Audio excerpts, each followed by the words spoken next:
Richard Boone was one of Hollywood's most intelligent and commanding Western stars. But behind his unforgettable performances was a fiercely independent man who never shied away from speaking his mind. Born Richard Allen Boone on June 18, 1917, in Los Angeles, California, he descended from the legendary pioneer Daniel Boone and grew up in a family that valued education and culture. After briefly attending Stanford University, he served as an aviation ordnance man in the U.S. Navy during World War II, experiences that shaped the realism and emotional depth he later brought to acting. Following the war, Boone studied at New York's Actors Studio, embracing method acting and quickly earning a reputation for portraying complex, morally conflicted characters.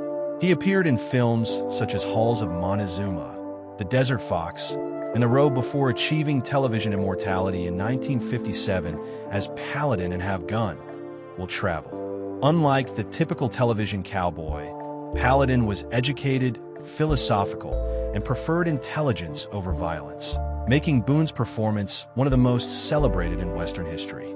He later starred in The Richard Boone Show, directed episodes of his own series, and continued appearing in acclaimed films including The Warlord, Big Jake, and The Shootist alongside his close friend John Wayne.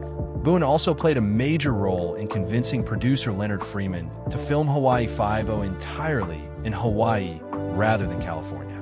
Although Freeman offered Boone the lead role of Steve McGarrett in Gratitude, Boone declined, and the part eventually went to Jack Lord. Boone later starred in Heck Ramsey, portraying an aging lawman who embraced modern investigative methods, a role he jokingly described as Paladin, only fatter. Beyond acting, he championed creative storytelling, mentored young performers, and remained devoted to the craft throughout his life. His personal life included 3 marriages, with lasting happiness coming through his wife, Claire McAloon, whom he married in 1951. Together, they raised their son Peter, who even appeared in several episodes of Have Gun, Will Travel. A serious car accident in 1963 and his later move to St. Augustine, Florida, encouraged Boone to slow down and focus on community theater while still accepting occasional film and television roles.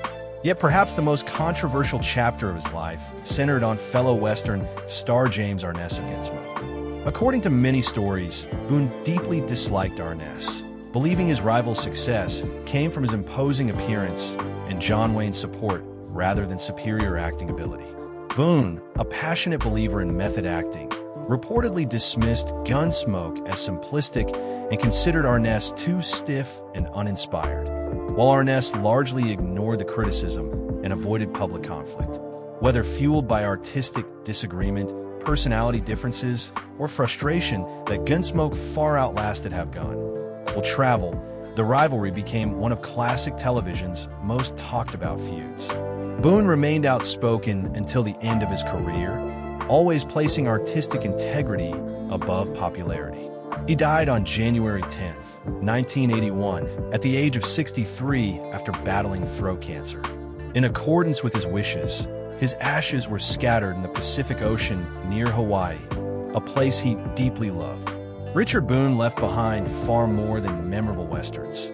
He left the legacy of an actor who valued intelligence, authenticity, and fearless creativity above fame, ensuring that his influence on television and film would endure for generations.